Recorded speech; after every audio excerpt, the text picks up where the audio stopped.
aluno, caríssima aluna, sejam bem-vindos à videoaula de Geografia da segunda série do ensino médio. Como já me conhecem, sou o professor Galvão. Essa é a nossa sexta semana juntos e quero agradecer a vocês todos pelo acesso. Muito obrigado, viu, gente? Hoje, os conteúdos abordados estão presentes no volume 6, capítulo 16, entre as páginas 10 e 20 do seu material didático positivo. Então, eu quero que você tenha em mãos o seu material, mas também o seu caderno, porque você vai precisar dele nesta aula. Bora, então? Vem comigo! Bem, nessa aula, a gente está dando continuidade à nossa conversa de 2 semanas atrás, uma vez que na aula anterior nós fizemos uma recapitulação, uma aula de revisão, né? Então, nós vamos continuar as aulas que estávamos trabalhando nas semanas anteriores, há 2 semanas atrás. Vamos adentrar ainda mais as particularidades dos espaços agrários, trazendo conceitos para te auxiliar na compreensão desta realidade. Outra forma para a gente classificar os sistemas agrícolas, e você vai encontrar isso lá no seu material didático, para além dos conceitos de agricultura intensiva e extensiva, pode ser diferenciando 3 modos distintos de agricultura. Agricultura convencional, agricultura agroecológica e agricultura agroflorestal. Bem, para tanto, eu quero que você vá até seu livro didático na página 12, esta página aqui, e organize uma tabela semelhante a esta que eu colocarei na tela e, em seguida, preencha as informações de acordo com o texto do seu livro. Bem, por que estou pedindo para você fazer isso? O propósito dessa tarefa é te ajudar, na verdade, a organizar a informação do texto por meio de um recurso, nesse caso, uma tabela, que vai facilitar a comparação e a compreensão do que estamos estudando. Então, bora lá. Pausa esse vídeo e bora fazer a atividade. Estamos de volta. A busca é cada vez maior por uma alimentação saudável, e tenho certeza que você também tem pensado nisso, não tem? Se não tem, deveria estar. Vamos buscar uma alimentação saudável, equilibrada, né? Então, essa busca por uma alimentação saudável tem feito a população procurar mais alimentos orgânicos. E no final da página 12 também, aquela mesma página que você fez o trabalhinho agora há pouco, começa a seção Conexões. A seção Conexões aqui, que propõe uma interessante reflexão sobre a diferenciação entre os conceitos orgânico e agroecológico. Não são bem a mesma coisa. Deixando 3 questionamentos para você responder. A questão número 2 levanta uma contradição acerca da diferença entre produtos orgânicos e produtos convencionais. Então, atenção para essa questão. Mais uma vez, peço que você pause o vídeo, leia o texto e responda as questões para a gente continuar essa aula. Voltando, não sei se você costuma ir à feira, se não vai, espero que tenha questionado a sua família sobre as diferenças de preços entre os produtos orgânicos e os produtos convencionais. Os orgânicos receberam, de uns tempos para cá, o status, ou até mesmo no supermercado, áreas específicas onde eles são encontrados. Isso fez com que, e também por conta da procura de uma alimentação mais saudável, eles ficassem mais caros e inacessíveis à população de menor poder aquisitivo, né? Então, eu deixo um alerta aí para você e sua família, se vocês costumam consumir os orgânicos, por conta dessa grande procura e por conta desse tipo de alimento se tornar mais caro, fiquem ligados, porque tem uma galera aí que estão, alguns espertinhos, que estão falsificando orgânicos para faturar mais. Não sei se você sabia disso, mas são coisas que impressionam um pouco essa tendência de alguns brasileiros de fazer esse tipo de falcatrua.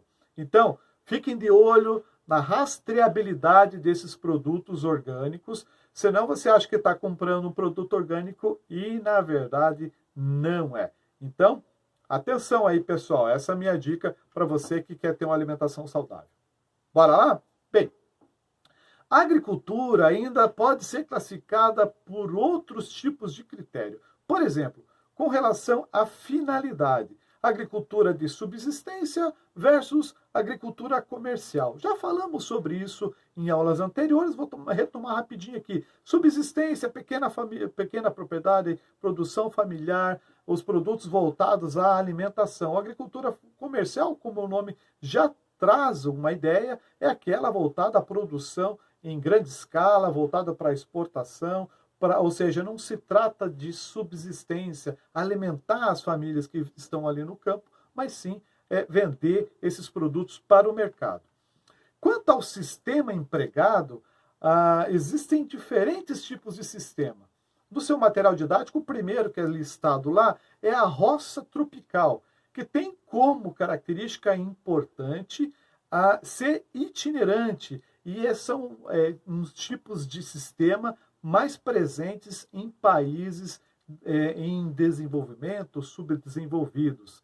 No Brasil, era uma prática, e em alguns lugares ela ainda persiste, mas cada vez menor, uma prática chamada coivara, né? Que é aquela prática de fazer aquela queimada para depois plantar, aí depois isso degrada, deteriora o solo perde qualidade, mas era uma prática muito comum. Eu, como vocês sabem, sou do interior do Paraná, meus pais eram da agricultura e me lembro muito bem dos meus pais fazendo esse tipo de agricultura. Tinha que fazer o acero, né? Depois botava fogo na capoeira e torcia para o fogo não pular para a propriedade do vizinho. Às vezes acontecia, havia uma ventania lá e jogava. O acero é uma faixa onde você roça e tira o mato para impedir que o fogo passe da área que você quer queimar para outras áreas da propriedade. Então isso acabava acontecendo às vezes, era raro, mas acontecia, a gente via algumas notícias por lá. Mas era uma forma de preparar o solo para depois plantar. Uma herança indígena, os indígenas praticavam esse tipo de agricultura, mas hoje em dia já não é mais usual, justamente por ela degradar tanto a qualidade do solo. Há também a agricultura irrigada. Essa agricultura irrigada, evidentemente, vai aumentar a produtividade e, às vezes, ela é utilizada em algumas propriedades para a produção de sementes. Eu vou exemplificar para você ver como é que isso se dá, às vezes, na realidade. Vou usar uma ferramenta do Google Maps e localizar o município de Lucas do Rio Verde, lá em Mato Grosso, para mostrar isso. Por que eu vou fazer isso? Eu já voei, como já falei em outras aulas, muitas vezes para lá, e do avião a gente consegue, vendo para baixo, ver aqueles círculos nas propriedades rurais, que são justamente áreas onde há irrigação daquele ponto fixo que forma um círculo bem grande. Você consegue ver lá do alto do avião. Então, eu vou usar um exemplo para você conhecer um pouquinho dessa realidade e também para você passar a utilizar essas ferramentas, talvez se você ainda não utiliza, para essa finalidade de conhecer e explorar esse Brasil profundo, esse Brasil que nós precisamos conhecer cada vez mais. Como mencionei, de uma área que em algumas ocasiões já tive a oportunidade de fazer viagens, é interessante observar do avião e ver aqueles círculos onde há ocorrência de irrigação por um ponto fixo e onde essa irrigação é feita um raio a partir daquele ponto. Então vou digitar aqui no Google Lucas do Rio Verde, que é uma região importante na produção agropecuária brasileira. Peraí. Aqui. Aqui está Lucas do Rio Verde. No mapa, conforme está mostrando aqui, não vai dar para ver, mas quando você aciona a imagem de satélite, já começa a aparecer algumas manchas. Vou até aumentar aqui, ó. Essa área, estão vendo aqui? Aqui, olha quantas áreas aqui nessa região. Então, se eu pegar aqui uma dessas, aproximar, olha aqui, várias. E tem uma coincidência, vocês vão perceber que onde há esse sistema de irrigação, há um corpo, há rio, lago, um corpo d'água importante, que é de onde a propriedade vai retirar água para poder usar na irrigação. Então, ó, vou fazer um exemplo aqui. Nessa área que passa bem ao lado da BR-163, tá? Rodovia importante que vai ligar Cuiabá ao norte do Mato Grosso, eu vou arrastar o bonequinho aqui para poder ver a vista da rua, bem nesse ponto. Pronto, aqui está. Então, vejam também que, claro, para poder fazer esse tipo de irrigação, o solo tem que ser plano. Olha como ele é plano, plano, plano mesmo. E aqui, nessa direção, é onde está a irrigação. Eu não sei se a qualidade da imagem que você tem vai ser possível visualizar, mas dá para ver a estrutura aqui, ó, onde está passando o mouse, justamente a estrutura de irrigação. É daqui que vai aspergir a água e vai irrigar a cultura. Pelo que eu estou vendo aqui, nesse momento, aparentemente, era um momento em que não havia nenhuma cultura, só está a estrutura ali. Até porque as imagens de satélite não correspondem às imagens vistas da rua feitas pelo Google. Enfim, é um exemplo para você procurar depois. Se você pegar e fizer esse trajeto aqui, saindo do Lucas do Rio Verde, indo mais ao norte aqui, ó, você vai ver em vários lugares a presença dessas manchas, esses círculos aqui, ó, onde há esses círculos, ó, sorriso, que eu já falei em outras aulas para vocês, onde há esse tipo de círculo, significa que há esse tipo de irrigação de um ponto fixo. Ó, em vários lugares aqui a gente consegue perceber. Beleza? Continuando aqui, quanto aos sistemas empregados nas propriedades agrícolas, tem o plantation, o plantation é aquele típico colonial, monocultor, ele ainda é praticado em algumas regiões, mas a maioria das regiões não utiliza mais. A agricultura moderna, essa sim, né? Após a Revolução Verde, com a manipulação genética, hoje o uso da nanotecnologia cada vez mais, fazendo a diferença para o aumento da produtividade. É também desse contexto, por exemplo, da agricultura transgênica, tem a soja transgênica, por exemplo, é muito interessante. Tem um produto químico chamado glifosato, que se você aspergir isso na lavoura de soja, mata tudo quanto é outro tipo de vegetal, menos a soja. Então, é para vocês entenderem como que essa agricultura moderna se utiliza desse tipo de técnica e ela vai fazer muita diferença na produtividade. E vai fazer muita diferença no manejo e tudo mais. Há debates, questionamentos sobre a segurança desse tipo de alimento, mas é fato que a gente está consumindo transgênico a 3x2 aí, essa é uma realidade.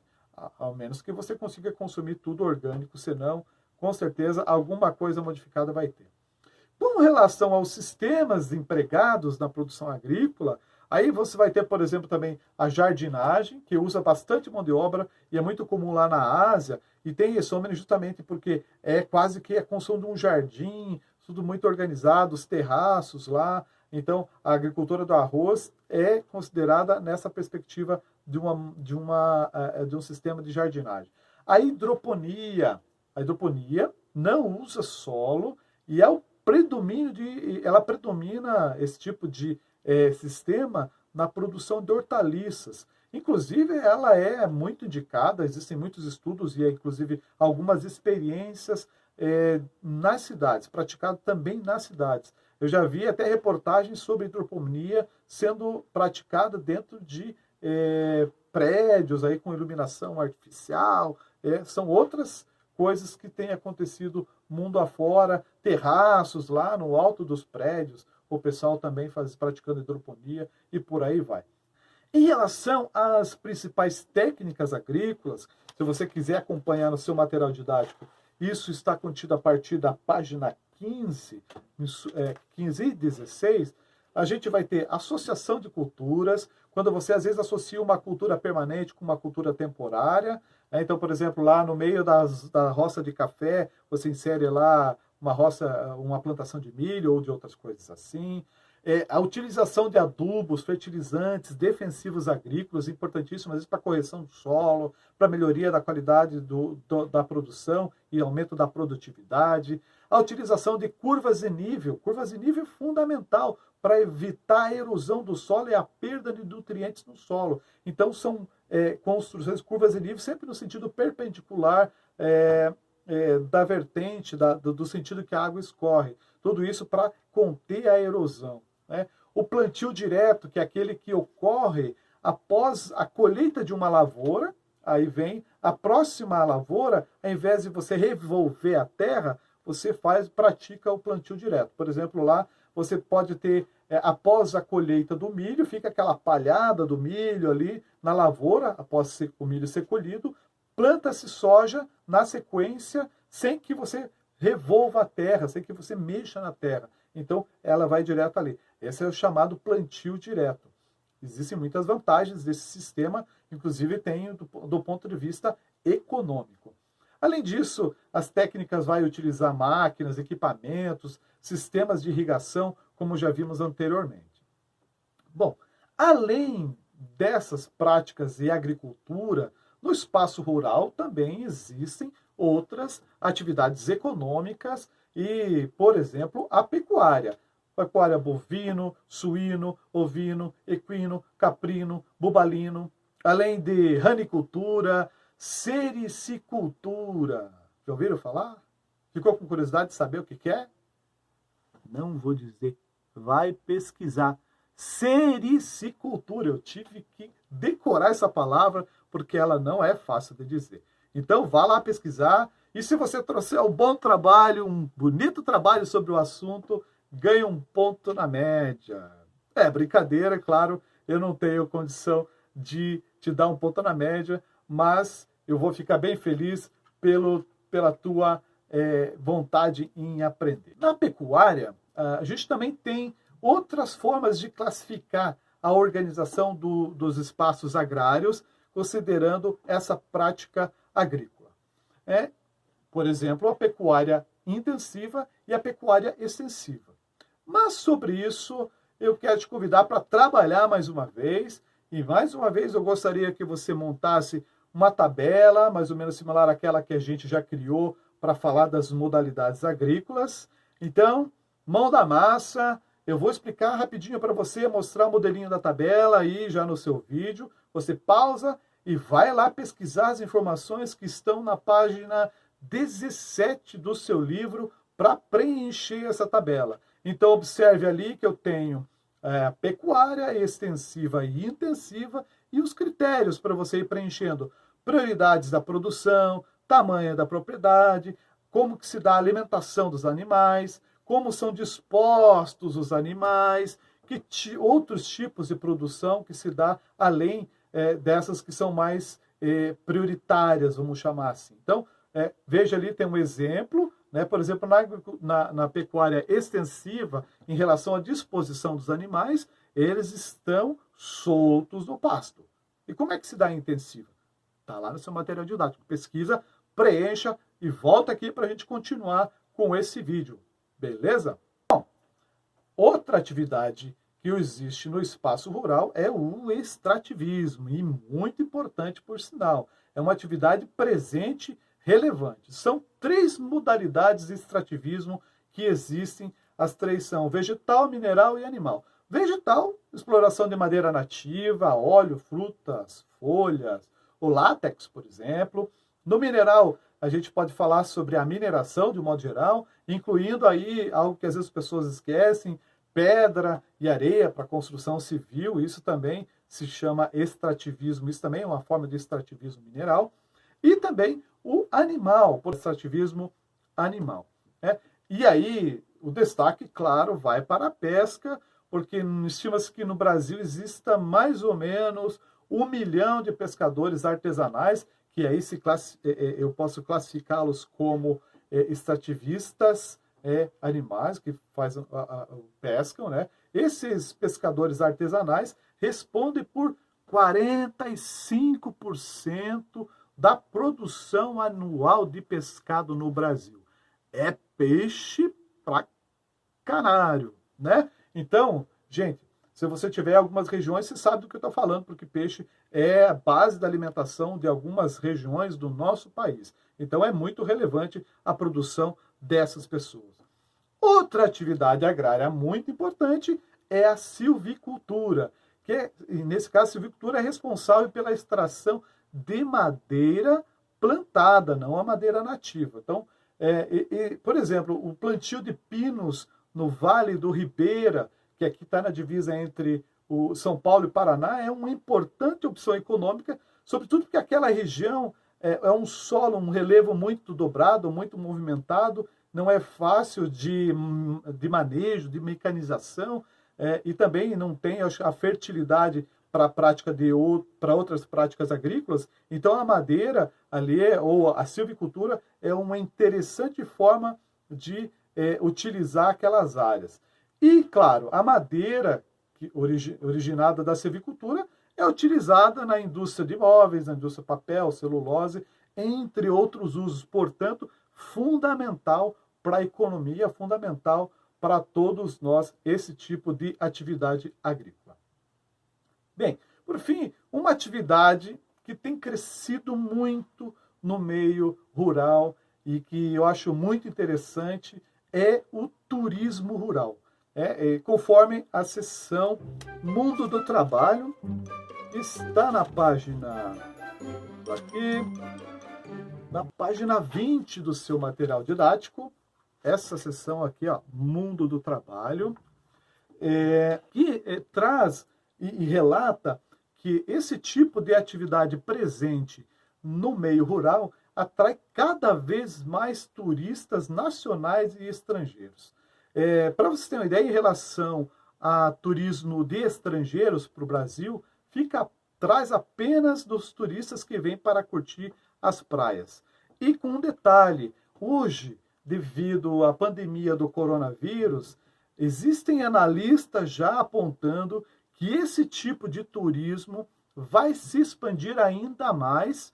Então, portanto, é uma tendência que as pessoas passem a buscar mais esses locais, esses lugares mais isolados, longe de aglomerações de pessoas e próximos à natureza. Então, há uma perspectiva, sim, de crescimento do turismo rural em função disso tudo que nós estamos passando nesse momento, certo? Bom, estamos indo para a finalização da nossa aula, mas antes de eu te dar tchau, calma lá, eu vou te deixar uma tarefa bem tranquilinha para você fazer. Vamos lá. Eu quero que você realize a pesquisa que está na seção Refinando o Olhar da página 18. Esta aqui, ó. Ok? Essa pesquisa, além de localizar dados sobre o aumento do consumo de carne, eu sugiro que você pesquise sobre as pessoas que estão reduzindo o consumo de carne ou até virando vegetarianas, tá? Na pesquisa, você vai ler a atividade, ele fala para você pesquisar sobre o consumo de carne. Estou pedindo para você fazer outra coisa, sobre aqueles que estão deixando de consumir carne. Então, quais os motivos que levam essas pessoas a tomarem esta decisão? Investigue lá. Eu acho interessante a gente se apropriar desse contexto aí. Até mesmo, talvez, você já esteja pensando em virar vegetariano. Eu não. Eu adoro carne, mas cada um com as suas formas de lidar com essa realidade. O importante é cada um de nós respeitar o ponto de vista do outro e seguirmos aí dialogando e felizes da vida. Ok? Gente, por hoje era isso. Muito obrigado pelo teu acesso a esta aula. Eu me despeço com a esperança de dias melhores no futuro e me despeço também com a esperança de vê-lo por aqui comigo na próxima aula. Então, gente, valeu por hoje. Nos vemos na próxima aula. Tchau, pessoal!